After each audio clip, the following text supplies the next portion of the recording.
Welcome to Around the Empire, the show that takes you around the U.S. Empire. I'm your host, Dan Wright. I'm your host, Joanne Leon. And on today's show, April 24th, 2018, we discuss a rather interesting essay or excerpt of a book, rather, by a former Bush Department of Justice official, Jack Goldsmith, where he acknowledges what many of us, I guess, in the alternative media have been saying for a while, that not only is the deep state real, but in the early parts of the Trump administration, there was an active, concerted effort by people clearly inside the intelligence community to essentially kneecap the president. Whatever you think about President Trump, and there's a lot not to like, what Goldsmith brings up, and that's worth considering and talking about, at least on this episode, is what kind of democracy, quote unquote, does America really have, let alone promote around the world, when unelected intelligence bureaucrats take it upon themselves to undermine democratically elected leaders. Joanne, what is it? What kind of democracy is that? Yeah. And to be fair, Goldsmith approaches this as a question asking, is this justified? Is there a situation during which the deep state bureaucracy has to take matters into its own hands, for the good of the country, if you will? He asks that question, and I guess you can decide for yourself whether you think that he believes that it is justified. I personally did not get the impression that he felt that it was justified, even though he recognizes that there are extraordinary circumstances. And in the end, he says that the deep state itself is the one, the national security state bureaucracy is the one who's going to suffer, and the security of the country in the end because of this. And I thought most astoundingly, he compared this situation and, the current deep state unfavorably to J. Edgar Hoover. And yeah, that part was a little weird, I think, but he was saying it was worse, right? Or yes. Did I misread that? Yeah, worse than Hoover. And I personally was glad to read that because I had been thinking the same thing. Comey was a guy, for example, who I always thought he was a good guy. I thought he was one of the few good guys. I'm not saying Comey is the deep state, but he's definitely part of it. But, I was starting to call him, just to my family, J. Edgar Comey, which 10 years ago, I would have never called him that. But I really did think that this was like a return to the Hoover era. So I definitely agree with... Yeah, you know what? That should be noted for, I don't know, people. I know some people listen to the show who aren't that up on news events, but Comey, and some that are, obviously. But Comey is going, former FBI Director James Comey is in the middle of a book tour where he is, I guess, he's to promote a book that's doing very well called A Higher Loyalty. He's made all the rounds. He's on NPR. He's on interviews. I guess his first interview was ABC this week with George Stephanopoulos, a former Clinton aide, by the way, a former Bill Clinton aide. Yeah. And but he has actually changed his position a few times during this book tour. He said he would have rather have had Hillary Clinton win. He initially said he kind of avoided it. But also he's essentially going out there to defend his actions and essentially running a kind of campaign against President Trump. At one point, he said he shouldn't be impeached because he should be defeated for all of us, like at the ballot. It's just a strange thing to be doing in the middle of an investigation by Mueller. So he's out there giving his side of the story, which contradicts, by the way, another FBI official who's now apparently had a criminal referral, McCabe. So this is all happening in this backdrop where, just to set the stage a little bit, people don't know who Jack Goldsmith was. He's is rather. We definitely should talk about his background. Yeah, he's a Harvard Law School professor. He's one of the co-founders of a pretty popular blog, at least in the D.C. area, sort of D.C. political circles, Lawfare. He was the United States Assistant Attorney General. He was leading the Office of Legal Counsel in the Department of Justice under Ashcroft and Deputy Attorney General James Comey.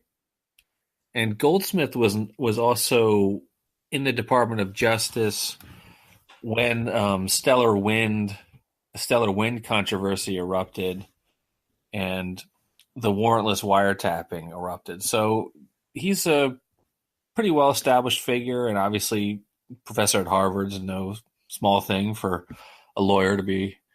So he's not some crank, I guess, is the kind of point. So the fact that he's even acknowledging, because there's two issues here. One is there such a thing as a deep state, or is that just a conspiracy theory?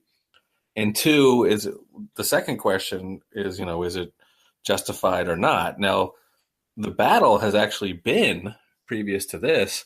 Is there such a thing as a deep state? And now you have somebody who's clearly qualified to say whether there is such a thing, saying, yes, there is such a thing. So he's already given you the first point, which is a major point of contention in public discourse. People are saying, don't even use the term deep state. It's conspiratorial.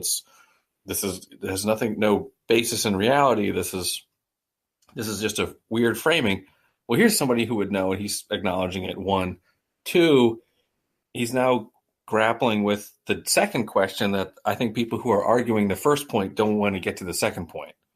Right? I think that is actually the strategy of disputing the first point, because they don't want to get to whether these actions are justified. And then he's taking a look at, it's so blatant. That's the other thing about this. That's why it's kind of looks like desperation moves to leak the Flynn intercept, to leak other Trump intercepts. So Goldsmith is a former DOJ official who's actually saying, yes, there's a deep state, and I'm not sure these certain moves are acceptable. Yeah, I would say that there may be different factions of the deep state taking the strategy of deny, deny, deny. Like, for example, isn't that the CIA's policy? Deny and counter-attack, I think is their... Right. I forget make what they say. Counter accusations. Deny everything and make counter accusations. Yeah, so that's their standing strategy. So I suspect that it's the CIA and whoever their allies are doing the denial, whereas, some of the lawyers, and Goldsmith has shown himself to be willing to dissent before. And in fact, I don't know, in Wikipedia they say that he has been widely considered one of the brightest stars in the conservative legal firmament. That comes from a New York Times Magazine article in 2007, because, he quit the Bush administration in 2004, and he wrote a book called The Terror Presidency. So he's not afraid to speak out.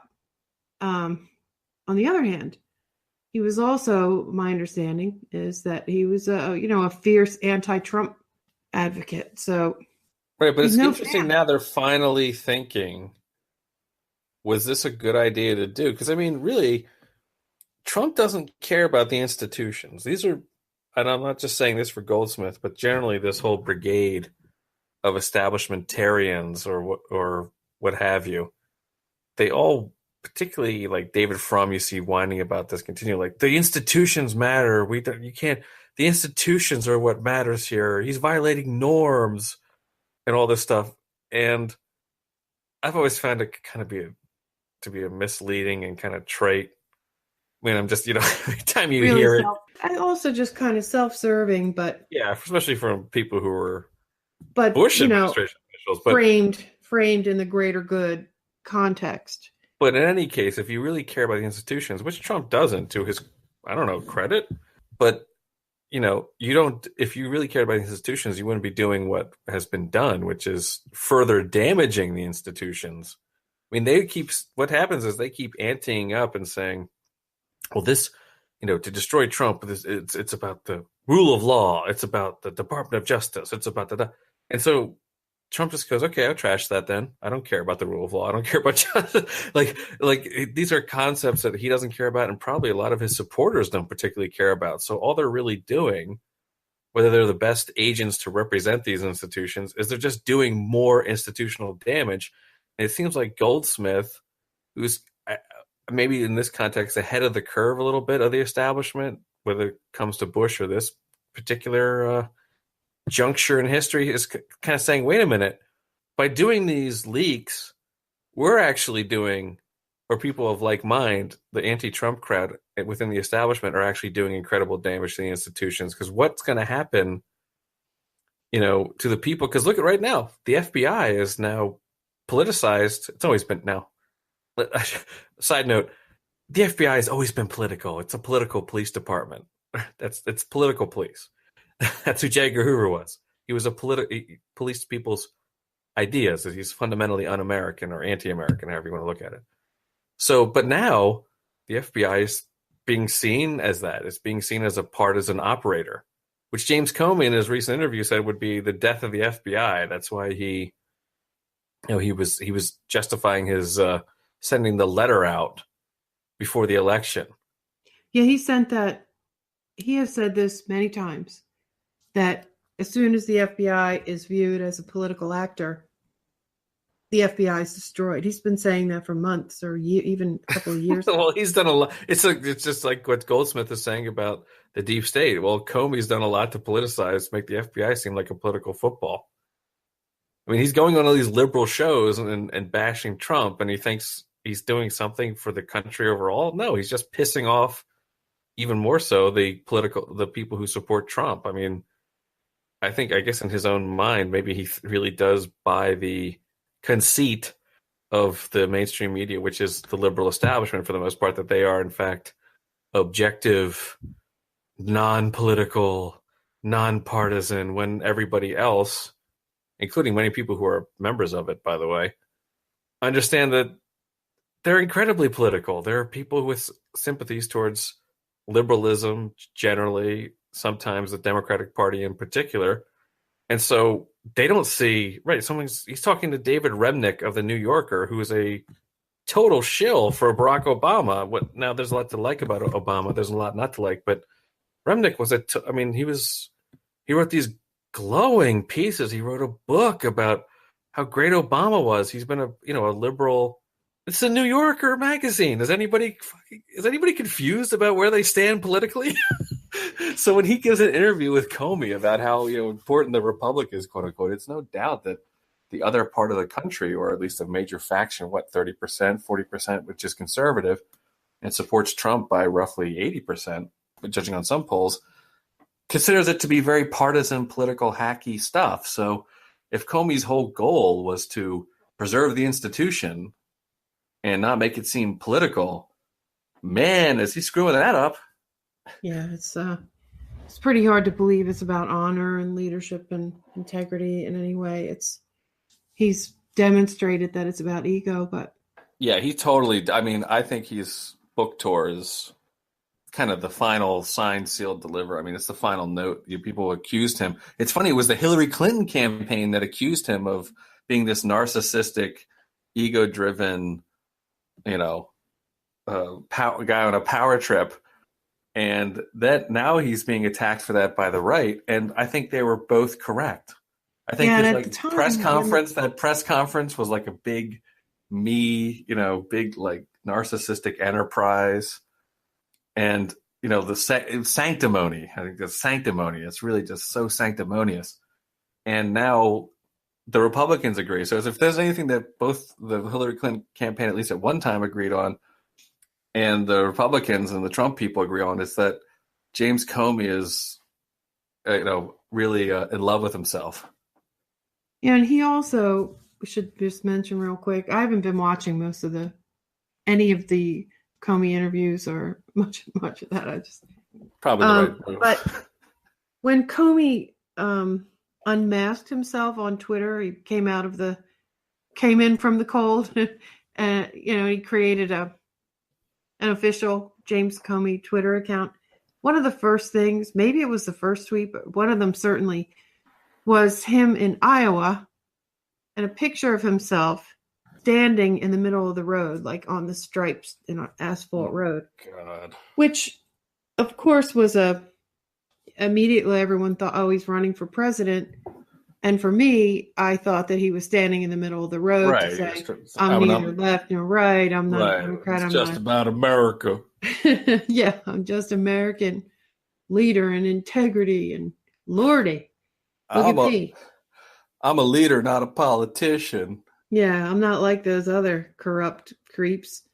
Voting But then tomorrow over over time, yesterday. he showed himself to be just like those corrupt creeps, Not to mention the damage done to the institution along the way. Now, to be fair, I would not have wanted to be Comey in the position that he was in at that point in time. He was in an unwinnable situation, pretty much, But he put himself in an unwinnable situation. Like, I mean, here's the thing about I didn't like Hillary Clinton at all. I don't think that's a secret. But let's be clear. For an investigator, which is what the FBI is, the FBI are not prosecutors. The Department of Justice are the prosecutors. For an investigator to go out and trash the subject of an investigation like he did at that press conference, like that is totally inappropriate. So, I mean, we have to preserve the institutions. First off, you're an investigator. You write your notes down, you produce your report, and if someone wants to talk about it, that's their business. You don't do a press conference on someone who has not been indicted. Well, I think the rumor is that he was between a rock and a hard place. In a major way, he had some That's his faction. version of it. I don't think so. I don't think he needed to go out. I don't think the country was assured, by the way. I don't think he did anything to acquiesce or tranquilize the fears of Americans by doing that press conference. If anything, he exacerbated distrust in the investigation by doing that press conference. See, that's the thing. He's such an egomaniac. He keeps thinking his very presence is reassuring people and depolarizing. You know what I mean? He thinks he brings people together simply by like his presence, the majesty of his presence. And actually, he's just hasn't done that once. I actually think that press conference, did that make anyone more confident in the Hillary Clinton investigation? Hell no. The alternative was he knew he was sitting on the Wiener laptop, so he knew that was there. He had a faction of the FBI threatening to leak everything or whatever. Oh, see, that's okay. Now that is the point. And he had the situation with Loretta Lynch to deal with. There ain't nobody was happy about that. What she did when she got caught, and it was his own FBI that leaked that. So, I am not quite sure what else he could have done to. I mean, what did the press conference achieve? Really? I mean, what did it actually achieve? It kept the dissenters who were threatening to leak everything, it kept them from leaking things. When he announced that, because at that press conference, he announced that are we talking about the one right before the election? The one where extremely careless. And by the way, it apparently, I mean, there's another questions here about leaks at the FBI, because McCabe, who has just been another FBI official who's now been referred for a criminal prosecution, or well, at least recommended by the Office of Inspector General, leaked to the press and said that he had the authorization to do so from Comey. And Comey is now saying not the case, right? Yeah, well, that's a whole another story. But I'm saying, if it's all about preventing leaks. And then, of course, here's the thing. So he's trying to get out in front of these leaks to not interfere with the election. And then he writes this letter 2 weeks out. Now, if anyone who's worked on a political campaign, which I did in a previous life, it's called an October surprise. Because the last 2 weeks is when people start paying attention. It's the perfect time to do something that swings an election. And every evaluation of this, by the way, or not every evaluation, but if you look at 538 and you look at the polls, if you're looking for something that moved the dial, it wasn't WikiLeaks. It was that damn letter 2 weeks out before the vote. Yeah, I've seen arguments against that too that were fairly credible with some numbers, but I don't know. It seems to me did a lot of damage. I think there's little doubt. If you're looking for one single thing, and it wasn't, and elections are not monocausal, especially national elections with all sorts of variables in play. But if you're looking for one thing that moved the needle, if you were looking for one thing, it wouldn't be the DNC leaks. It would be the Comey letter. So, I mean, I'm just saying, if your goal is not to interfere in the process or not influence the process and reassure people, I don't think he did a very good job. I think he did more damage to the institution. And that goes back to the kind of Goldsmith point, which is these people, this deep state, these intelligence bureaucrats, what are they actually doing to the institutions they're supposed to be preserving? I mean, they're attacking Trump. Let's be clear, the impetus, the noble reason in Goldsmith's formulation is they're attacking Trump to preserve the norms and the republic, essentially, but to preserve the status quo in the system. But by attacking him so mercilessly and so, I think, brazenly, they're actually undermining those institutions. Yeah, I agree they are. Because maybe more than anything, I mean, the whole government depends on the consent of the governed, right? But basically, it's all built on trust. And even more so, the national security establishment. Without trust, they got a big problem. They have a big problem. And I agree with Goldsmith's, conclusion that they undermined those institutions themselves. But let's get back to Well, can I amplify that point one moment? Yeah, sure. It's not trust, in my view. It's legitimacy. And when things go bad, and not just in this country, but in other countries, when the power elite of their various forms, the ruling group, collapses, it's often called a crisis of legitimacy, like the end of the Cold War.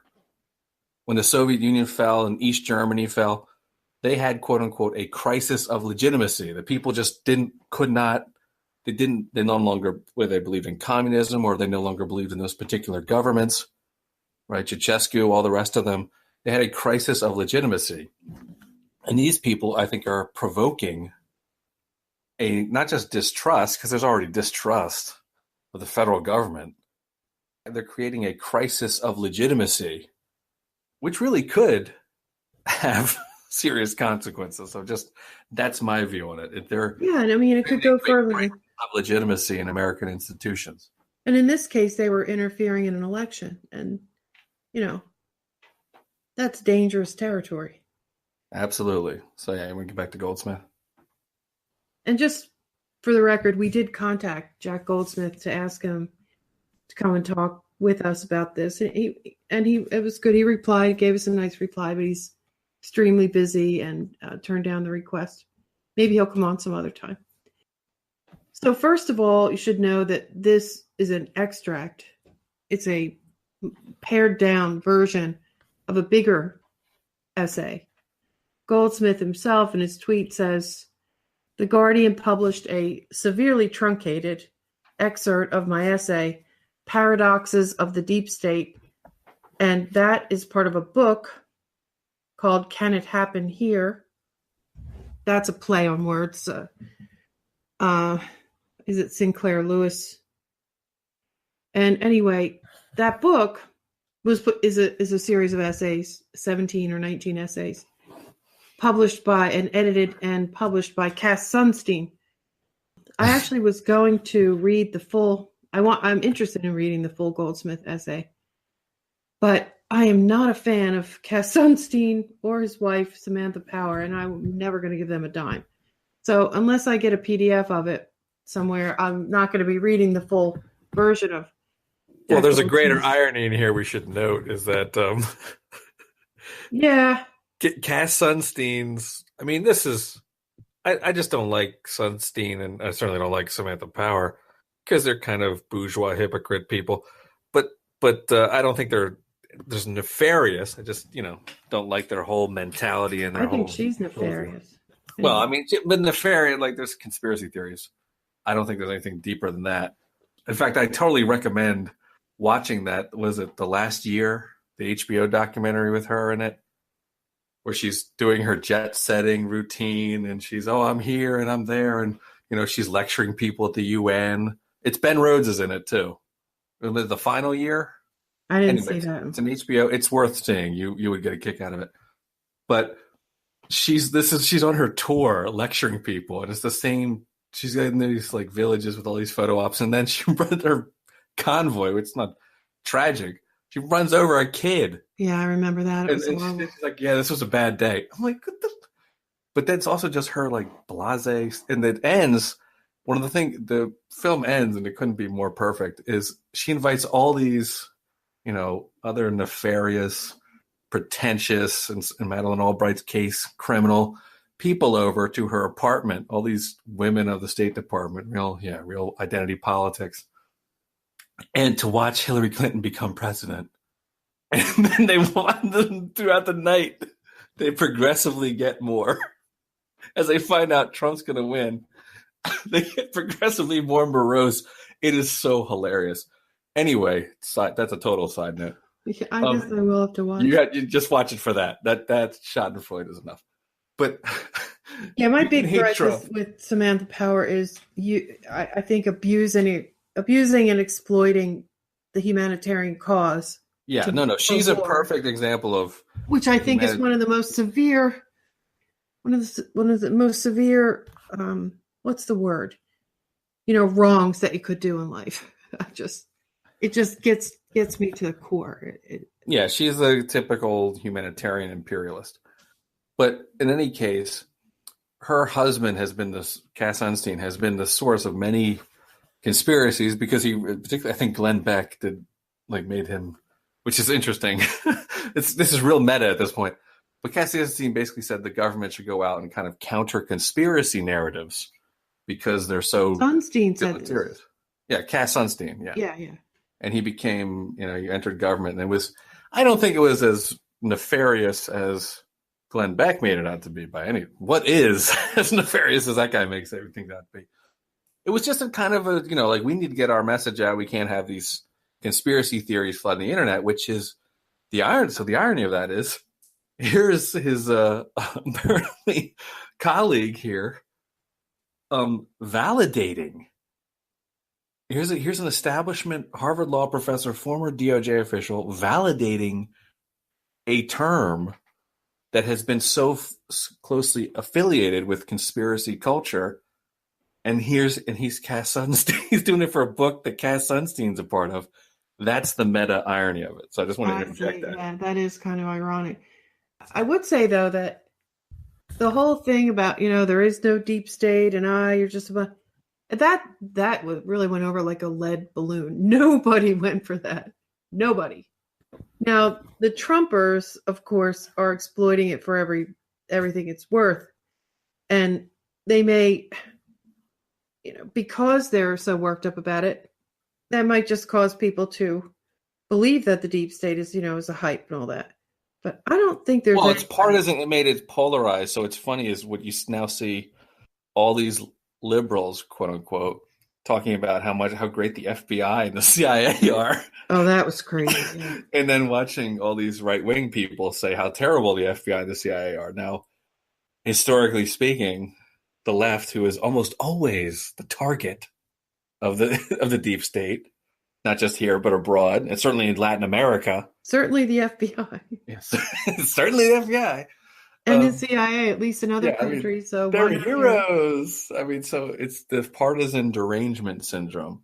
Oh my God. Really present. And I got to tell you, as someone who's generally on the left and talks to some of the center left people, which is I think where liberals are, it's a real mind trip to see these people laud the FBI or, donate to McCabe's crowd, GoFundMe for my legal defense.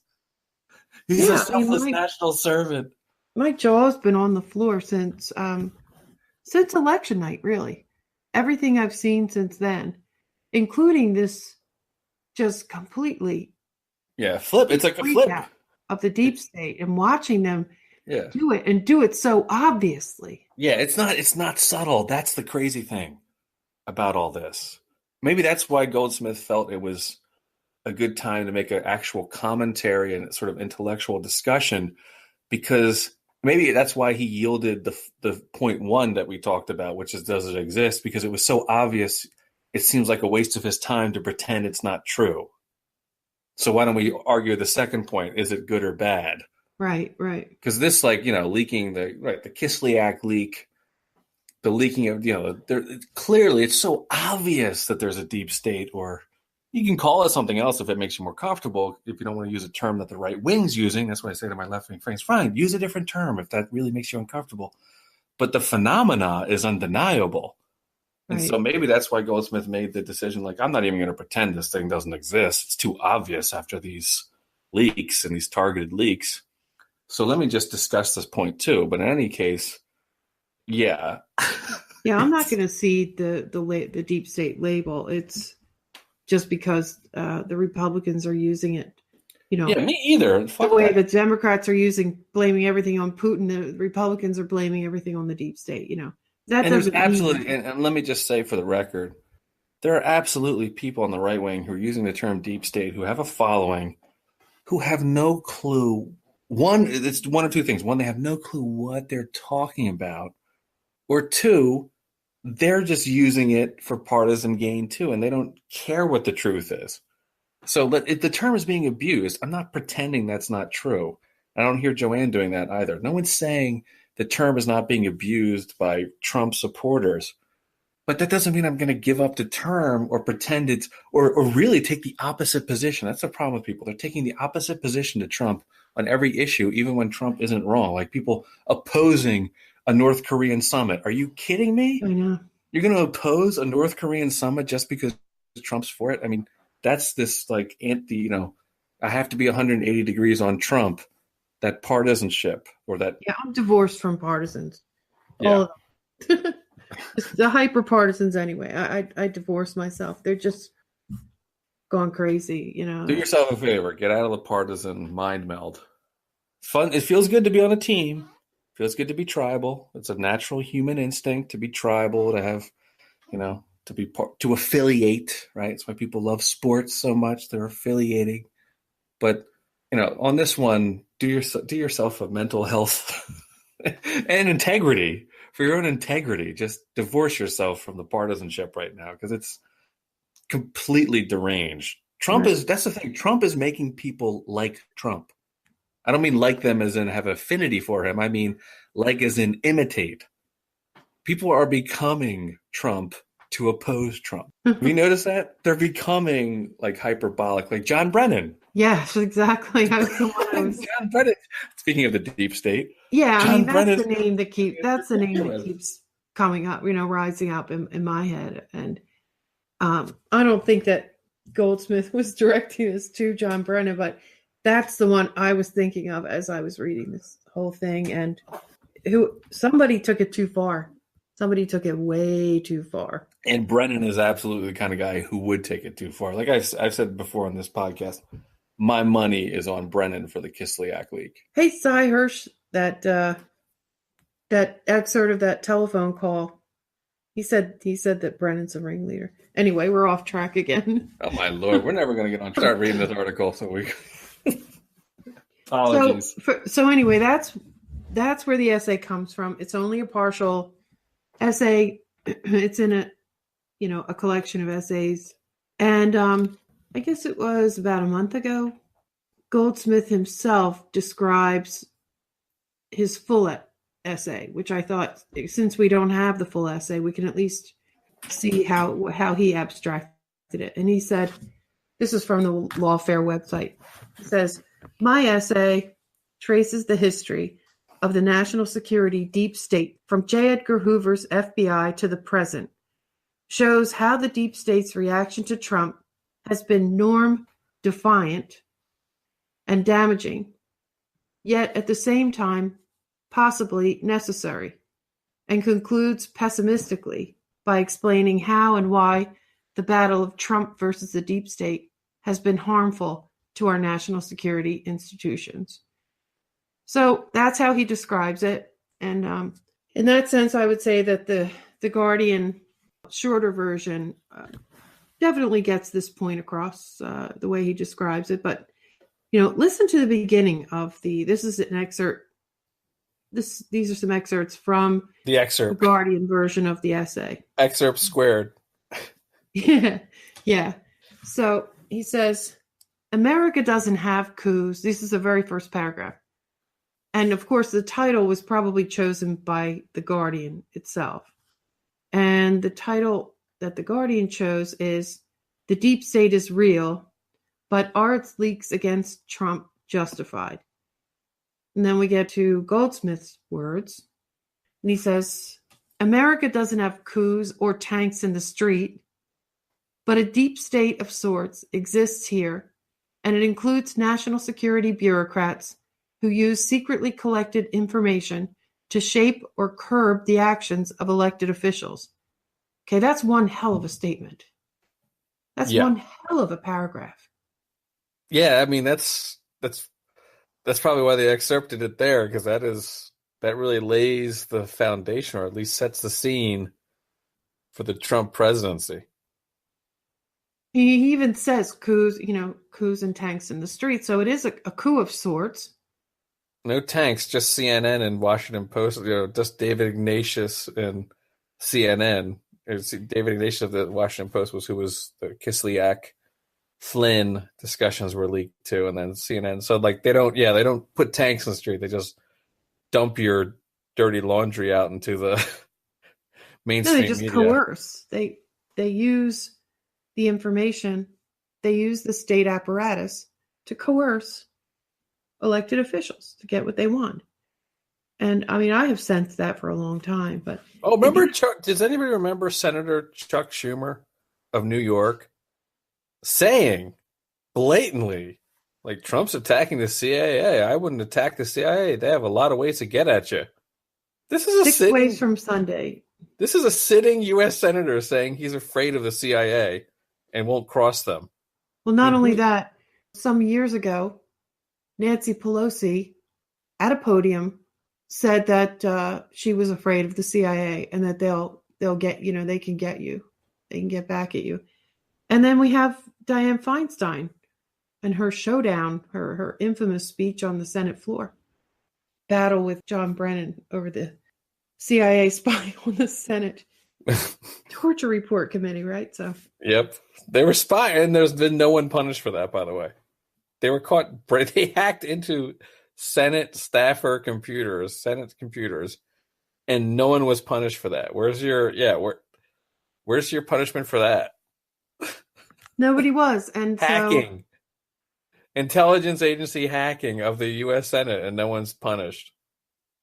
Nobody reined him in, and he went and did even more extreme things. That's the way it looks, anyway. Yeah, there you go. That's an interesting way of looking at it. There's, crosses one line, then he crosses another line.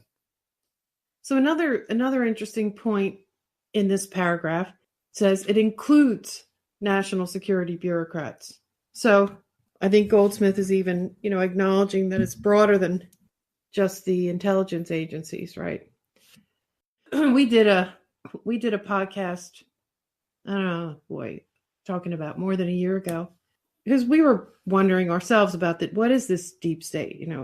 Is it just, is it like Turkey's deep state, or is it just the intelligence agencies? Is it the military? And we sort of consulted some people who had written about it, including one guy who did an extensive analysis and included and had a very, very inclusive description of the deep state, including banks and corporations and media and military and intelligence and everything else. So I thought that was an interesting statement. But David Chabot? Yes, David Chabot. That's right. Thanks. The name slipped my mind. Yeah, that was an interesting analysis. We also talked to somebody who was in the deep state, which was John Kiriakou. and he, like us, thinks John Brennan is certainly one of the chief characters in these leaks, or this leak drama, at least. So continuing with the beginning of Goldsmith's essay, he says, some see these American bureaucrats as a vital check on the law-breaking or authoritarian or otherwise illegitimate tendencies of democratically elected officials. Others decry them as a self-serving, authoritarian cabal that illegally and illegitimately undermines democratically elected officials and the policies they were elected to implement. Can we stop there for a second? Sure. I do not see that this is two sides. Let me go to that the paragraph you just read, which is the second paragraph in the excerpt. Some see these American bureaucrats as a vital check on the law-breaking or authoritarian or otherwise illegitimate tendencies of democratically elected officials. Whoa. Let's be very clear about this. In no way, shape, or form is there a legitimate case, a constitutional case, for intelligence bureaucrats being a vital check on law-breaking or authoritarian.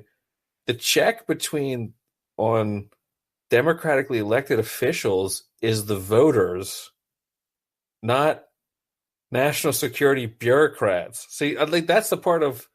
I mean, I understand this is like DC think, and that's why it's useful to read. And I think Goldsmith's a smart guy and and I actually agree with a lot of his conclusions. But let's be clear. This is entirely a conceit that this is even an argument. Like, well, we exist to keep in check democratically elected officials. Whoa, whoa, whoa. There is no constitutional basis for that role. There is no constitutional basis for you to take it upon yourselves to check democratically elected officials. I mean, I think Goldsmith may be broadening this out to think of the FBI's anti-corruption efforts, maybe, but now he fleshes it out later on as to what he thinks. I just want to say that I think it's not an even 50-50. You can look at it this way or that way. I think the first way of looking at it that he talks about in that second paragraph is that's a hell of a way. I think that requires extraordinary justification given such little constitutional basis. Yeah. I agree with you completely. And every one of these people have taken an oath. The only oath that they've taken is to the Constitution itself. I think they sign, a contract that they'll keep secret information secret, but that's not an oath. The only oath is to the Constitution. So, and this is. I just want to interject that. You can continue. No, I agree with you, and I sort of read it as a, hey, these people aren't all bad. They think they're doing good. No, I thought he was saying some people see these American bureaucrats, and I'm like, yeah, those people are the bureaucrats themselves. But I mean, like, they don't have and the second part is others decry them as self-serving authoritarian cabal that illegally and illegitimately, like, as a legal question, he's a legal scholar.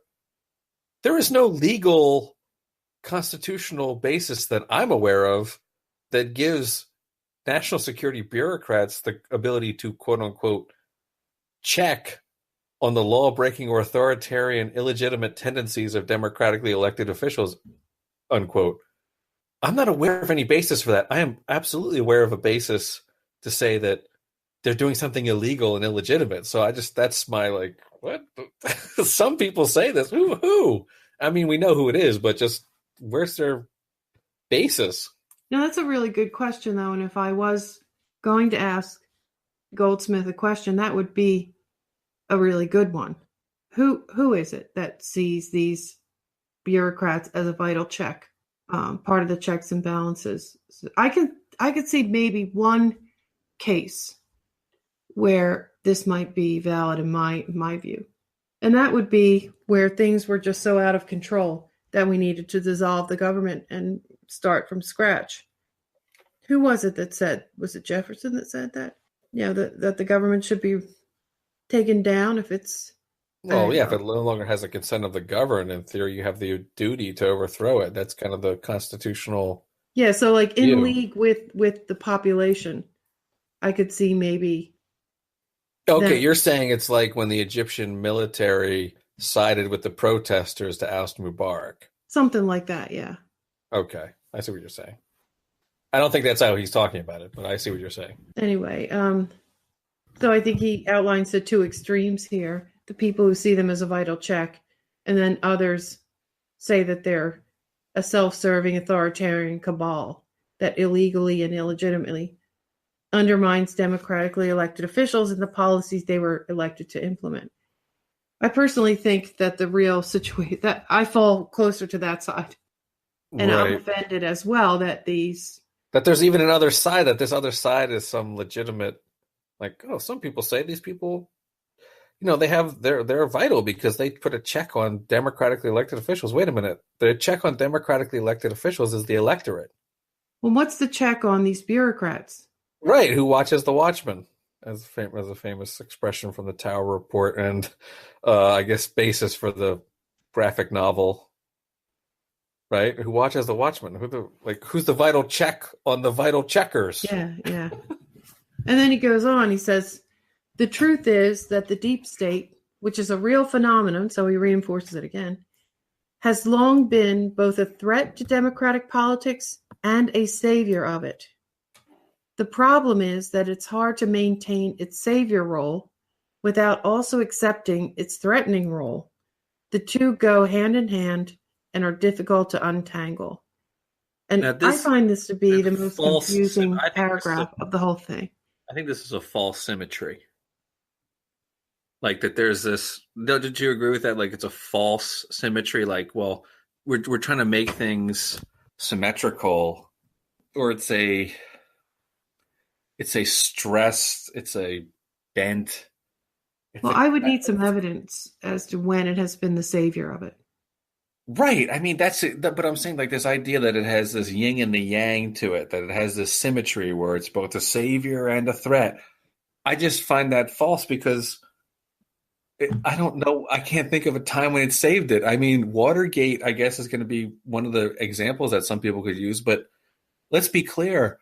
Mark Felt, the FBI deputy who was pissed off about getting passed over by Nixon, is not stop saving it from just the president. The president is employing CIA operatives. Howard Hunt. These other people are CIA people. So it's not like these are, which is to say, they're part of the deep state too. Yeah. And right, what did it save us from? 18 months of Nixon? I mean, I don't didn't save us from, Vietnam didn't save us from what? So even in that Watergate scenario, you had some of the saviors against the other saviors. So I just think this is a false symmetry. This isn't it.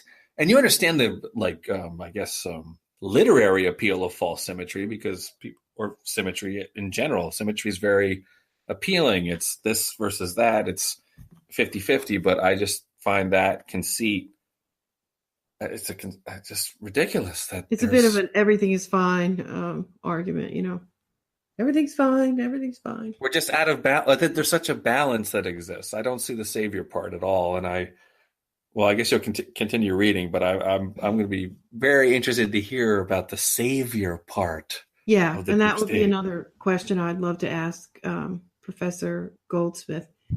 And I'm afraid that his answer is going to be, well, I can't, Oh, he's going to give that one. Oh God, he's going to give that. You just don't know about the savior of the role they've played. You don't know. You're just. That's like what they always said after 9/11. Like, well, this is. You only judge us by the goals. We're goalies. You only judge us by the goals that go in. You don't understand how many terrorist plots we've stopped. Right. Same with the NSA. And then they went like 22. And then it wasn't even 22. I'm willing to be more generous with this one. He may have an argument that some elections have been kept in line, if you will, due to the actions of the deep state. If I had to guess, that would be something that he was talking about, but this is just complete speculation. I don't know, but yeah, you're gonna have to convince me that it has been the savior, because I certainly haven't seen it. It's not a word that comes to mind at all. Now, obviously, we're of a certain political view, given what we think about. The show's called Around the U.S. Empire. But certainly, they're not saviors of elections overseas when they've manipulated them or cooed out people. Yeah, those coups or tanks in the street are usually people who are U.S. clients, by the way. But I just savior is such a strange word to use. It's very jarring. So maybe we're just maybe we're too cynical. I don't know. I'm trying to take a very generous all right. That's perspective. True. Let's not linger. Let's because not overall ruminate. Overall the guy has been willing to step up and call things out. So okay. I think Okay. he deserves the benefit of the doubt. All right. But I'm not going to take that too far. But I'm just saying. Just saying. So then he says, the deep state has been blamed for many things since Donald Trump became president, including by the president himself. Trump defenders have used the term promiscuously to include not just intelligence bureaucrats, but a broader array of connected players in other administrative bureaucracies, in private industry, and in the media. But even if we focus narrowly on the intelligence bureaucracies that conduct and use information collected secretly in the homeland, including the FBI, NSA, and the National Security Council, there is significant evidence that the deep state has used secretly collected information opportunistically and illegally to sabotage the president and his senior officials, either as part of a concerted movement or via individuals acting more or less independently. That is the real question, is it? Is it a concerted movement, or is it just individuals acting more or less independently? And I have to say, it has to be concerted, right? Could be both. It could be both. You're right. It could be there's some factions who are leaking some stuff and others who are leaking other stuff. Like maybe I think Brennan probably targeted Flynn with that Kislyak leak, but maybe the person who leaked the call with Australia had nothing to do with Brennan. Brennan makes no secret about it. His intention was to take Trump down. It still is. He's tweeting about it. Yeah, now he's tweeting about it. I laugh, but this is really gallows humor. It's the surface deep state. The deep state has surfaced. Please don't misinterpret our humor here. It's very dark humor. Now, once again, we get the false symmetry in the next paragraph. The hard questions are whether the sabotage is virtuous or abusive, whether we can tell and what consequences of the actions are. How is it virtuous? Yeah. Well, I guess the virtue here is it's exposing the savior. Yeah. It's exposing these Russian agents. Yeah, well, he does give a couple examples of what he's talking about. But before he gets there, he makes some other really important points that we should highlight. Okay. Since Trump was elected, unusually sensitive leaks of intelligence information designed to discredit him and his senior leadership have poured forth from current and former intelligence officials in the deep state. These leaks probably mark the first time ever that the content of foreign intelligence intercepts aimed at foreign agents that swept up U.S. person information was leaked. They clearly aimed to damage U.S. persons, ones who happen to also be senior government officials. This is the 702 program. He's saying this is the first time that it's ever been leaked. And then he says they were unlawful, and beyond that, they violated two, until now, strict taboos about leaks. First, on revealing the content of foreign intelligence information collected through electronic surveillance. And second, on revealing the content of incidentally collected information about American citizens. And then he says many people, including many who are not in the Trump camp, have interpreted these leaks to violate a third taboo by marking a return to the Hoover era FBI's use of secretly collected information to sabotage elected officials with adverse political interests. So, yeah, so he's saying, well, it's kind adverse political interests. That's an interesting phrase. Yeah, I mean, there's all kinds of loaded adverse political interests. Adverse to who? The deep state? No, I think adverse to the person they were leaking against. To sabotage elected officials with adverse, who they're political enemies. Right, but why are they their political enemies? Beyond personal. See, I think with Brennan and Flynn, it's personal as well as political. It's like they personally hate each other. And you might agree with somebody on politics, but you still hate them and want them to suffer. I think it's in this case, it's, adverse political interests. So maybe they don't agree with a large, massive military and intelligence budget. So that's Yeah, what that means, though. Let's be clear here, people. What that means is we're no longer having a democratic debate because the people who are deciding the debate or setting the terms of the debate or knocking out key players or influencing it are people who were not elected and are not acting out in the open. And can you really call that a democracy? I don't think you really can. So any adverse political person who has adverse political interests, which is let's say they oppose the budget. Let's say they want to cut the defense budget, as innocuous as that seemingly is. Well, that's an adverse political interest, isn't it? yeah. I mean, there are bigger ones too. Populist agenda versus a global neoliberal agenda, and then the big obvious one, right, is if this person gets elected, I'm going to keep my job, and if that person gets elected, I'm not. Right. So careerism. That's a political interest. Yeah. True. You want to keep going? He says the comparison is plausible in light of the extensive efforts soon after the election to encourage the bureaucracy, including the intelligence bureaucracy, to resist the Trump administration, and the evidence that there was in some agencies such resistance.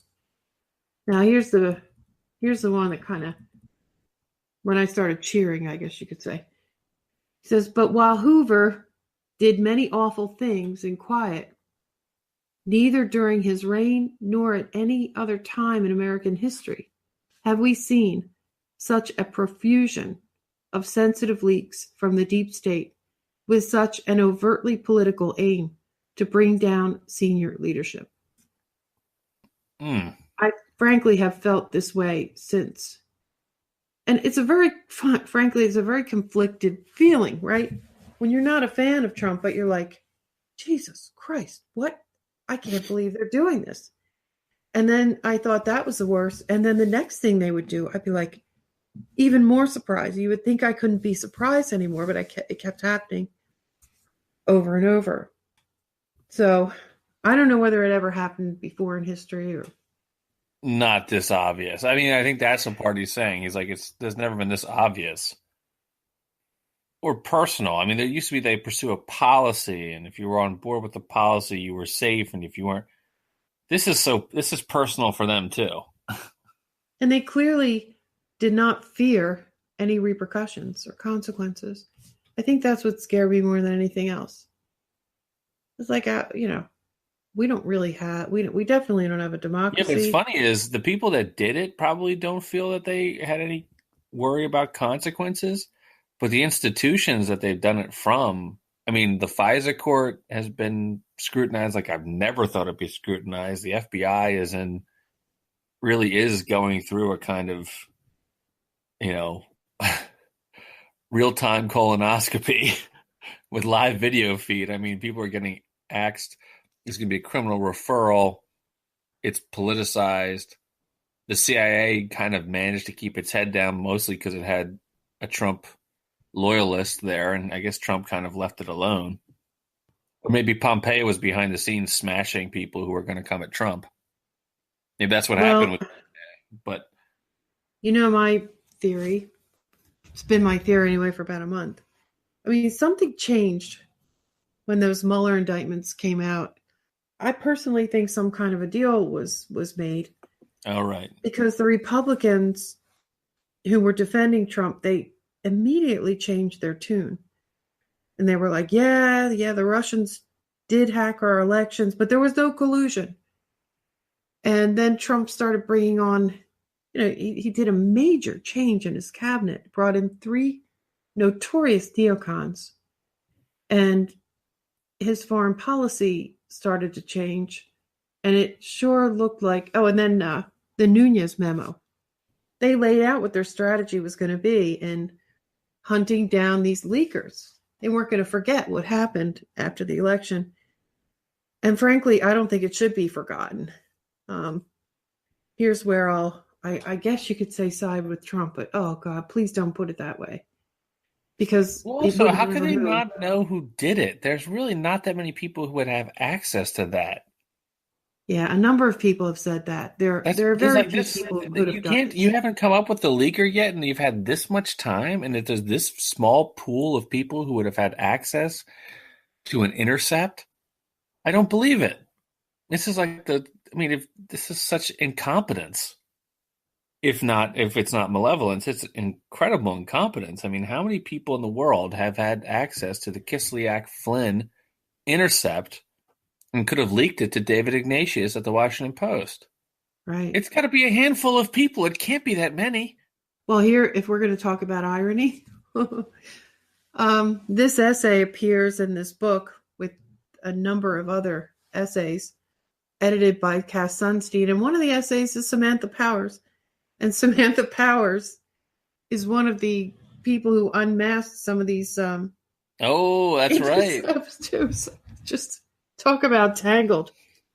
Is there one from Susan Rice in there too? We've heard some numbers about who unmasked intelligence. Anyway, I do know that Samantha Power unmasked a lot of them. That's a good point. I forgot about that. Yeah, I mean, it's just this whole thing is really What a mess. mixed up, muddled up, shook up. All right, you want to continue? Yeah. He says there is, of course, the possibility that the anti-Trump leaks, on their face political and unprecedented, were nonetheless justified whistleblowing, akin perhaps to leaks about illegal surveillance programs or about illegal interrogation practices at CIA black sites. Put it another way, is it possible that the benefits of the leaks, considered narrowly, outweigh the evil inherent in breaching the first two taboos above? The situation the leaks are a response to is itself extraordinary to the point of being unprecedented. The then acting Attorney General of the United States, Sally Yates, believed that Flynn, the new National Security Advisor, was compromised by the Russians and vulnerable to blackmail, and so warned the White House, which seemed to take no steps in response to the information. More broadly, a number of very odd circumstances suggested unusual and potentially corrupt connections between the Trump campaign and the administration and the Russian government, about which the FBI had been conducting a counterintelligence investigation since the summer of 2016. All right. Whistleblowing? Yeah, and then he lists one more. He says, all of this came in the context of the unprecedented Russian DNC hack designed, our intelligence agencies tell us, to help Donald Trump win the election. And then, once in office, Trump himself engaged in vicious and, in many instances, false attacks on the intelligence community and Justice Department investigators. Oh, he was mean to them. Oh, that justifies it. Do these unprecedented circumstances justify the unprecedented deep state leaks? So, anybody who's been listening to this podcast for that is such a that we're not convinced by the collusion case is pretty dead in the water. The DNC hack is very controversial and not in any way, shape, or form a concluded, proven thing, to say the least. The attribution is really questionable. Questionable, there you go. So, and he does admit later that we may never know whether these things are true.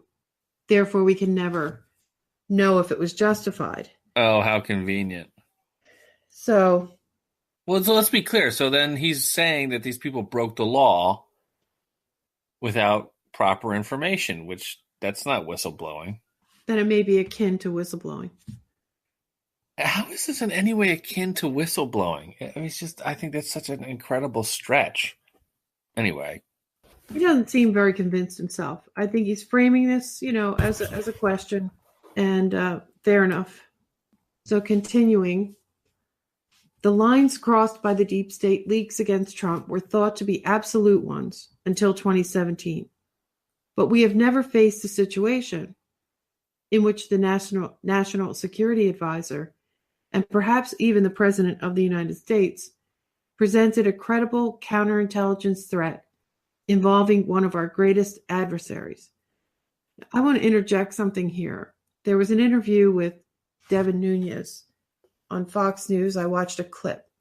It was an interview with Maria Bartiromo, and maybe I will include that clip here for your reference. But basically what he says is they've been digging, like they haven't stopped digging. They're still working on this. And they've been digging into the question of what intelligence actually triggered the counterintelligence investigation that was initiated in July of 2016. And Nunes claims there is none. There's no underlying intelligence product. Wow. Well, I thought the official line was Papadopoulos, a Trump advisor, told some Australian diplomat In a bar or something, right? Right. Isn't that the official line on what triggered the counterintelligence investigation? I think it's the latest official line anyway. Okay. Where did that come from? Did that come from some anonymous source? I mean, I'm Yeah, not no, sure. it came from the deep state leaking to the New York Times. Yeah, so Nunes says no, that they've looked into it and that is not the case. It's not based on any intelligence report. Well, then what's caused it? I don't understand. Yeah, well, I'll grab a clip and add it in here. Mr. Chairman, you joined us 4 weeks ago on this program. At that time, you said you wanted to get the electronic communication from the Department of Justice and the FBI. You wanted that electronic communications to understand exactly how the Trump investigation into collusion even began. You've now since seen the electronic communication, yes? That's correct. So it took us a long time to actually get this, what's called the electronic communication. As we know it now for your viewers, what that is it's the original intelligence, the original reasons that the counterintelligence investigation was started. Now, this is really important to us because a counterintelligence investigation uses the tools of our intelligence services that are not supposed to be used on American citizens. So we've long wanted to know, well, what intelligence did you have that actually led to this investigation? So what we found now, after the investigators have reviewed it, is that, in fact, there was no intelligence. So we have a traditional partnership with what's called the Five Eyes Agreement. Five Eyes Agreement involves our friends in Australia, New Zealand, the United Kingdom, Canada, and, of course, us. So long-time process and procedures in place where we move intelligence across. We are not supposed to spy on each other's citizens, and it's worked well. And it continues to work well. And we know it's working well because there was no intelligence that passed from Five Eyes through the Five Eyes channels to our government. And that's why we had to see that original communication. So now we're trying to figure out, as you know, we are investigating the State Department. We think there's some major irregularities at the State Department, and we're trying to figure out how it is that this information about Mr. Papadopoulos, of all people, who was supposedly meeting with some folks in London, how that made it over across into the FBI's hands. We know a little bit about that because of what some of the State Department officials themselves have said about that. So we were glad to get this behind us, but now, of course, as we peel another piece back, it leaves more unanswered questions, which we're trying to get to the bottom of. Mr. Chairman, you've got to explain what you just said. I think this is extraordinary, that you're telling us that in order for the FBI, the Department of Justice, to launch an investigation into so-called collusion between President Trump and the Russians, there was no official intelligence used. Then how did this investigation start? I don't understand, sir. Please explain. Well, I think that is the point. We don't understand. We've never understood because, you know, we have access to these finished intelligence products, and we've never seen one. So we thought, well, maybe there was one that went through a different channel that was kept really quiet, that was secret, that was kept from the Congress and other folks. Well, in fact, after our investigators reviewed this, that is not what happened. There was no Five Eyes intelligence product, as it's been reported, there was no product. And I think that's a major problem because we have to have trust with our partners, with our allies. We have to make sure that our agencies talk and they work out problems. We have to make sure that they don't spy on either American citizens or that we're not spying on British citizens. These are all things that have been around for decades. So, and this is even more critical. Let's just at the highest level, what is this? What is this about? This was about a counterintelligence investigation that was at the height of a political campaign where you opened up an investigation using these intelligence services to spy on the other campaign. It's really serious stuff. It's quite extraordinary. So you're investigating the State Department. Does that mean it was Hillary Clinton pulling the strings? I mean, here you have Hillary Clinton, former Secretary of State. She's the other candidate. Is she pulling the strings on an investigation launched on her opponent, her political opponent, Donald Trump? Well, we don't know that yet, but what I can tell you what we do know. We do know that longtime associates of Hillary Clinton, including Sidney Blumenthal and another person named, I think, Corey Scheer, were actively giving information to the State Department that was somehow making its way to the FBI. This is from two people within the State Department who have now publicly come out and said this I think in major news publications. So we know this. We know this was at least two witnesses who have publicly said this. And so what we're trying to do is we're trying to piece all that together. We now know that there was no official intelligence that was used to start this investigation. We know that Sidney Blumenthal and others were pushing information into the State Department. So we're trying to piece all of that together, and that's why we continued to look at the State Department. Anyway, continuing. Perhaps the facts, I've already kind of told you about this, but says perhaps the facts will develop to give us enough clarity about the Russia-Trump connections to be able to make a better judgment along the lines of the judgment history has made about previous virtuous leaks. But perhaps we will never have clarity and thus won't be able to reach consensus on whether the leaks were justified. However these matters develop, the whole ordeal has already done great damage to both the presidency and the national security bureaucracy. And then, this is a really important point, he says.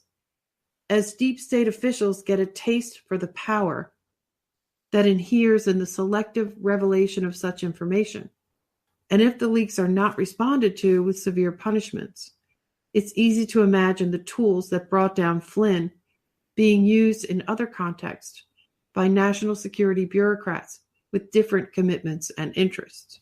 Wait, it's not easy. It's not just easy to imagine. It's already happened. I mean, it's inevitable, right? No, but it's not just inevitable. It's evidentiary, my dear Joanne, because in the 1980s, NSA intercepts were used against a congressman during the Iran-Contra controversy. This is something Mark Ames pointed out. The Reagan CIA under William Casey, who was a total, let's say, reactionary, was absolutely using his power to intercept communications and browbeat members of Congress for the wars in Latin America. So you don't have to wonder what it would have been like if they had done this. They did it in the 1980s. We also have a different context. It wasn't about corruption or a counterintelligence threat involving one of our greatest adversaries within the President of the United States. They were using this power to promote the National Security Council's agenda in Latin America. You also have Chuck Schumer saying the intelligence community has 6 ways of Sunday of getting back at you. Right, and how would he know that unless he saw it happen to somebody else already? Yeah. So, yeah, it's not theoretical. It's not theoretical, Professor Goldsmith. This has already happened. Then, the Hoover files. He was infamous for manipulating people with secret information. Yeah, so they won't get a taste for power. They have tasted it. This is just, I think what this is unprecedented. I think I'll yield that, unprecedented. but not in terms of how blatant it is, but not unprecedented in terms of it actually occurring. They've done it many times before.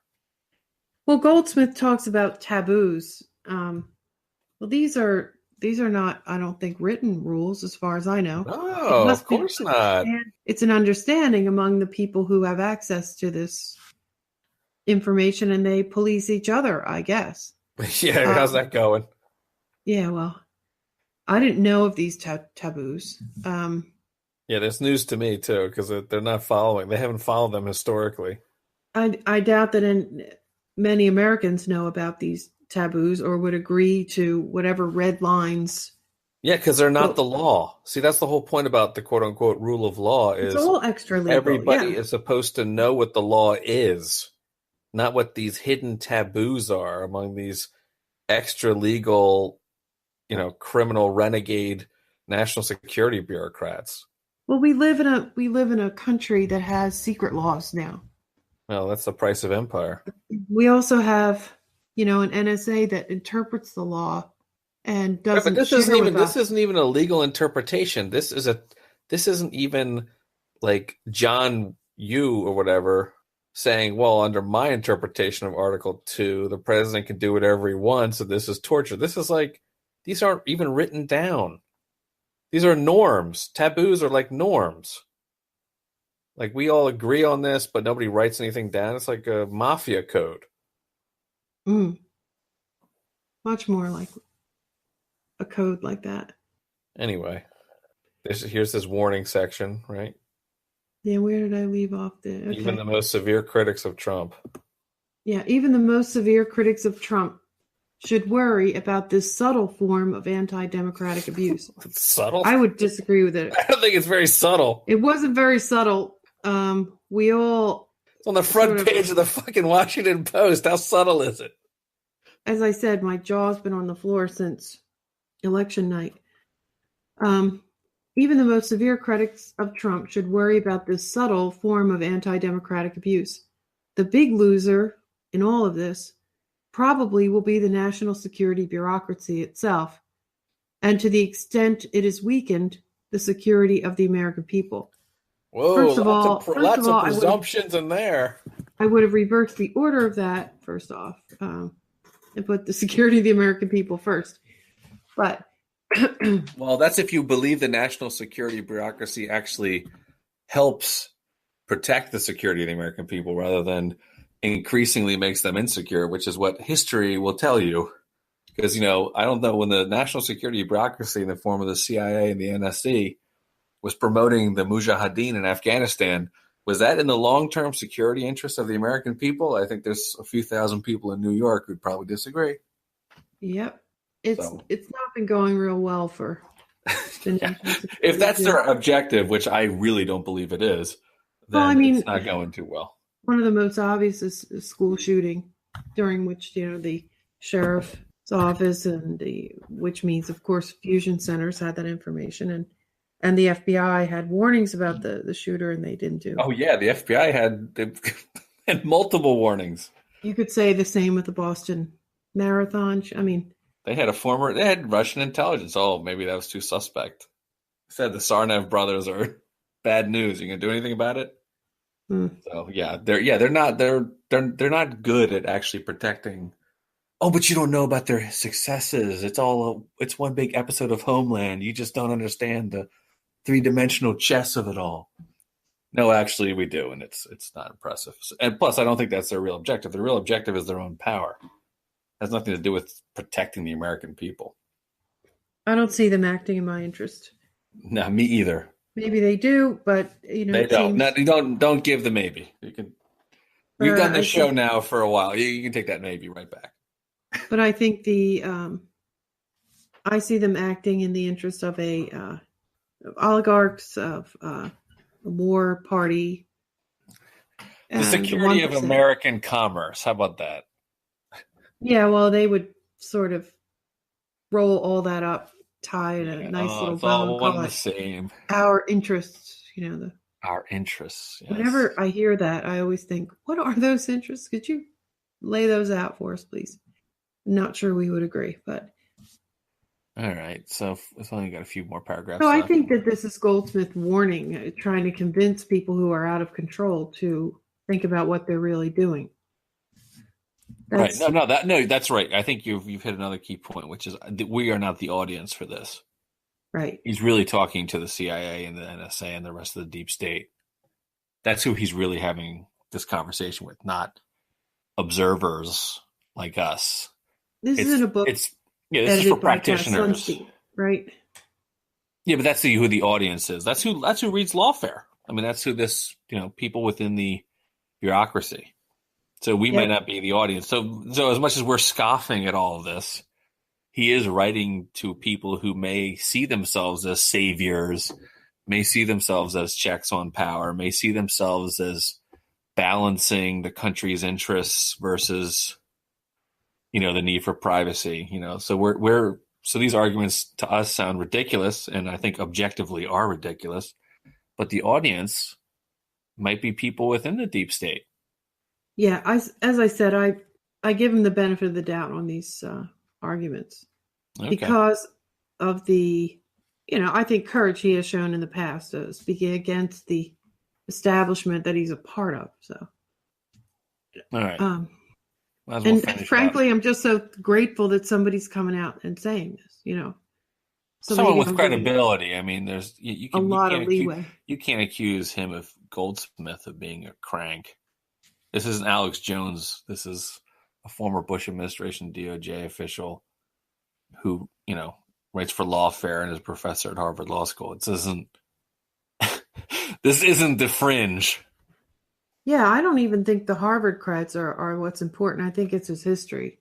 Oh, I think it's very important. And a senior fellow at the Hoover Institution. So I think Harvard's very relevant if you look at who trains the people who run the deep state and regulate the deep state and who are elected to oversee the deep state. Yeah, I'm just saying for very me, relevant in terms of what would rank highly in the credibility category for me, Oh, okay. I see what you're saying. But I know what you're saying too. You're saying that's definitely the ticket for having these credibility. People, no one who teaches at Harvard Law School is going to be considered a crank, no matter how much of a crank they are, as Alan Dershowitz repeatedly proves. Except maybe Lawrence Tribe now. He's just completely disgraced. Yeah, but he's not a crank to them. To us, he's an old nutcase who shouldn't be allowed on Twitter. All right, you want to finish it up? Yeah. Even if it turns out that Flynn and others were close to Trump, were in the bag for the Russians, many people will, for a long time, view the anti-Trump leaks as political abuse of intelligence to harm political enemies. I totally agree. How is there any other way to look at it when you know who John Brennan is? Yeah, I mean, there's no doubt. And then he says, this perception will be deepened by the Trump administration's relentless and often false attacks on the integrity of the intelligence community, including its false suggestion that the original collection that incidentally captured Flynn's communications, as opposed to the leaks of such information, was illegitimate. So he's saying the stuff got collected legitimately. It's a Russian ambassador. We're picking up all of his stuff. It's just that the person on the other end, first of all, is supposed to be masked. And second, nobody's supposed to leak the stuff that he said. Anyway. To the Washington Post. I mean, this is a clear violation of the rules. Yeah. He says the law. Which he says here, right? Look, the next paragraph. Yeah. It's an important admission. And I believe it's true in his prediction or, his belief in how it will be perceived. I think that's valid. That's what I see too. And he says, the Flynn and related leaks didn't just violate the law. They violated a core commitment that the intelligence community made after the era of Hoover, not to politicize or appear to politicize the use of surveillance tools or the fruits of their use. I would argue that it was the Church Commission. Church Committee, yeah. Church and Pike Committee is where that really came from. Yeah. So I guess, does that coincide with the end of the era of Hoover? I guess he died around then, right? Well, he died during Nixon's second term. I mean, it's not a surprise that, I mean, it's hard to imagine those hearings would have happened had Hoover still been alive. So Nixon left office in August of 1974, and I don't really remember I don't remember like that being a thing. Oh, no, the Church Committee must have been after, because Colby was CIA director and Helms was CIA director when Nixon was in, right? So Hoover was in office until May of 1972, just Right. probably the day he died. I don't know. Let me see. Yeah, May of 1972. Oh my God! He ran this country for a long time. Yeah, 1924. Yeah, so the To Church Committee was in 1972. 75. Oh God, it's still hard to believe that. Anyway, sorry. It's just, even though I knew he ran the FBI for decades, it's still shocking to look at that. So yeah, all these things happened within a few years of each other. The Right. Nixon resignation, Hoover's death, and the Church Committee. And that's where those commitments came from. It wasn't voluntary. They didn't. This is a great example. They didn't voluntarily give up the power. They got caught, and then were curtailed by the Church and Pike committees in 1975. They were embarrassed. So that's not like they ever created these taboos themselves. They created them in the wake of disaster and disgrace. Yeah, and I'm not completely buying the thing that, they sort of made a commitment. This is when the FISA laws went into effect. My impression is that the intelligence community, the CIA and FBI were beaten back Right. significantly, but really only for a few years. During the Reagan administration, they just, they learned some lessons. They contracted out.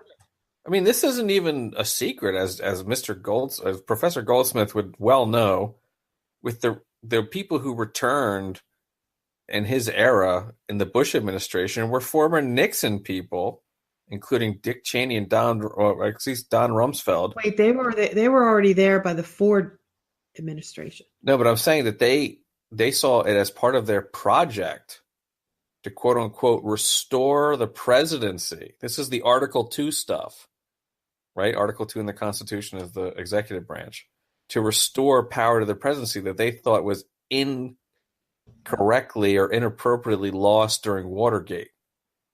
So that Cheney and Rumsfeld and these other guys saw it as part of a larger political project to re-empower the executive branch, which had lost too much power from their viewpoint. So that's part of this idea. There's the Article 2 power, that the Article 2 power should be read or interpreted a different, more expansive way to give more power to the presidency. Yeah, exactly. And to figure out how to... And that rollback, though, occurred with Watergate and the Church Committee and other things. Right? Yeah, exactly. And also they were hit hard by the Vietnam syndrome. And, they were trying to figure out how... Well, remember, the Vietnam syndrome, the Pentagon Papers is what led to the creation of the plumbers to stop the leaks, which led to Watergate. So trying to cover up or stop more leaks like Daniel Ellsberg and the Pentagon Papers related to the Vietnam War is what led to Watergate. Right. Also, Nixon was worried. I'm not sure if this is documented proof, if there's documented proof of this yet, but, Nixon sabotaged the peace talks with Vietnam. Yeah, we now know that. That made it into the Ken Burns documentary. And part of his agent, by the way, was Henry Kissinger.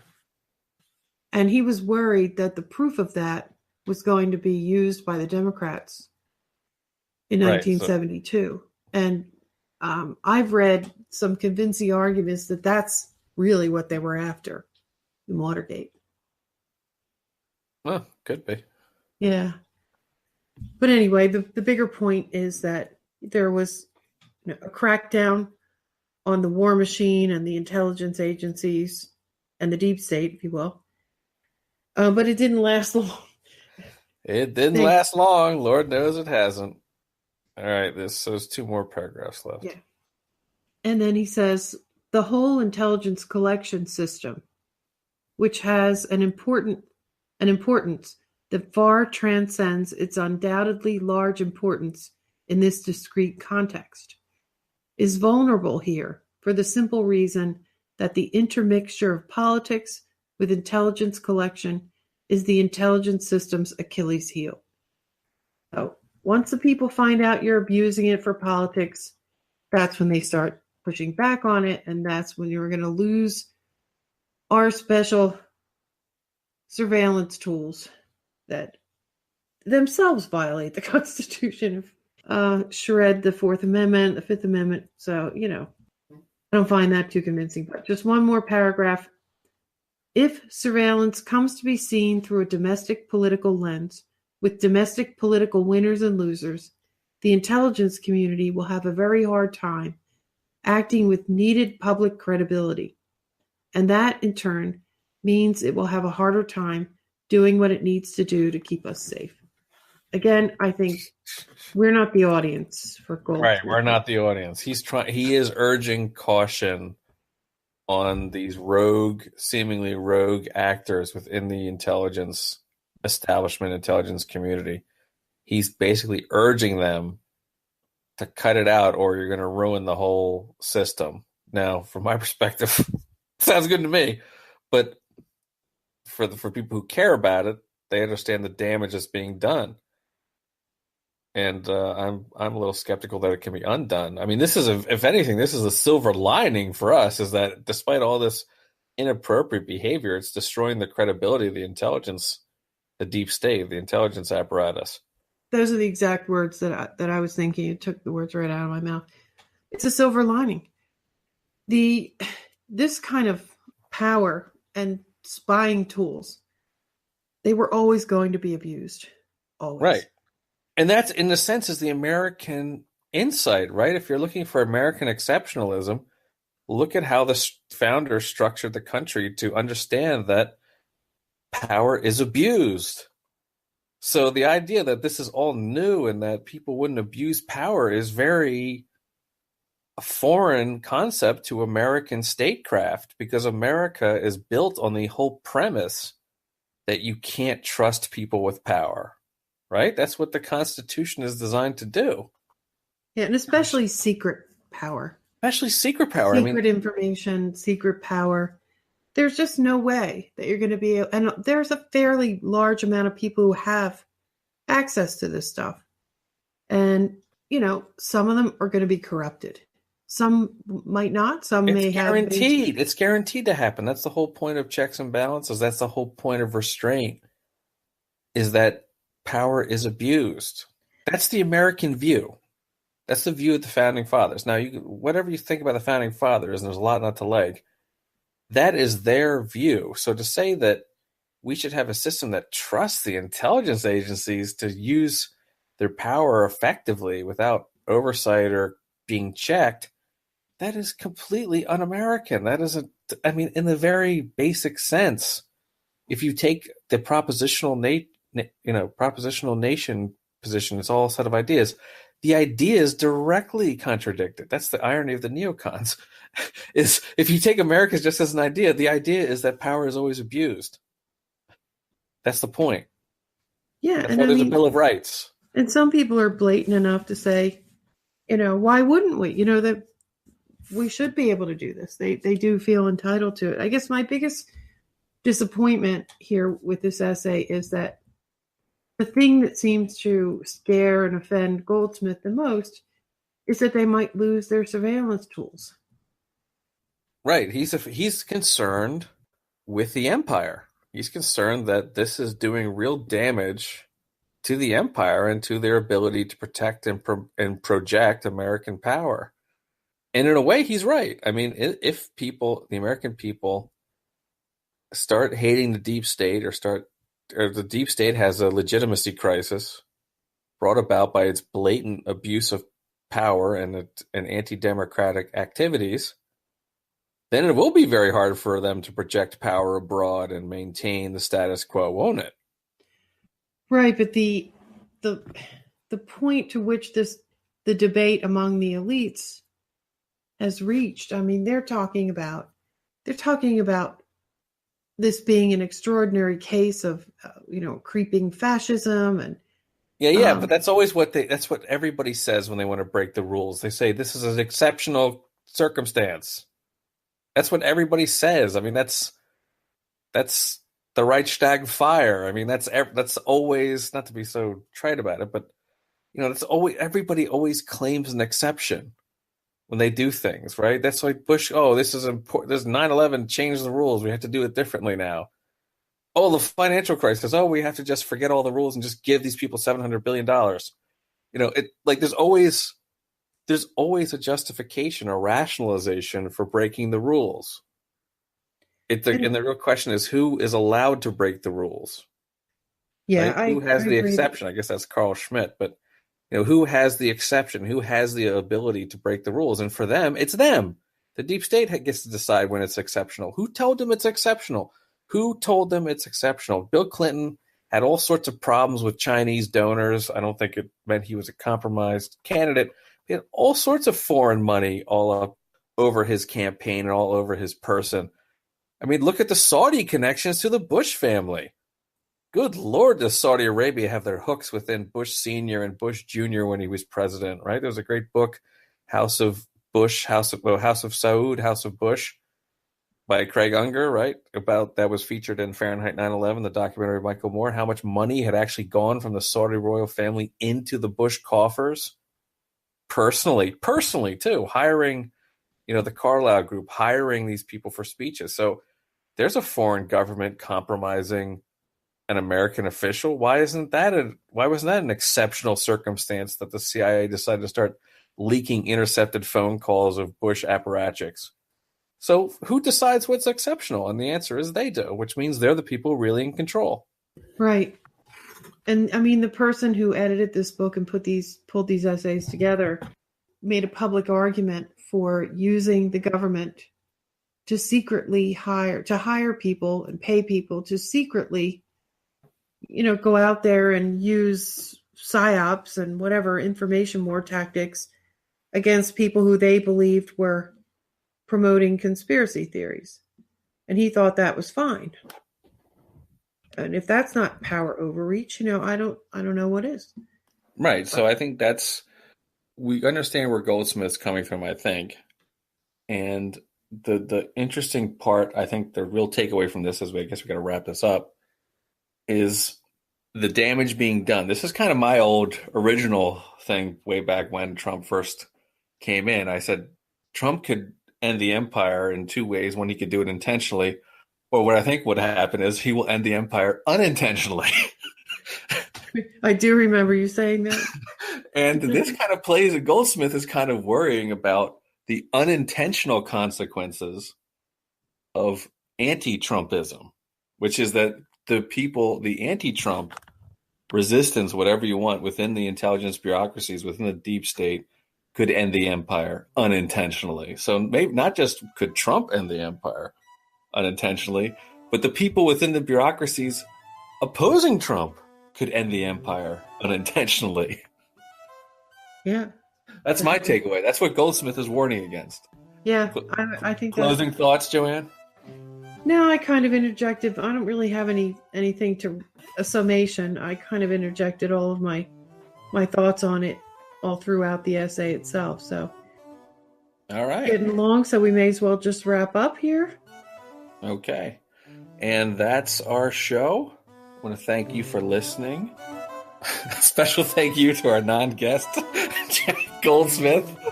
Our future guest. Our future guest. He's a future guest, and he always will be. If you want to see our work, aroundtheempire.com. Follow us on Patreon, patreon.com/aroundtheempire. Follow us on Twitter @aroundtheempire. Follow Joanne @Joanne Leon, Leon. Also follow me on Twitter @US Empire Show. Questions, comments, want to yell at me, Dan @aroundtheempire.com for an email. Also check us out on Facebook and subscribe to our YouTube channel. We appreciate it. See you next time. Take care, everybody.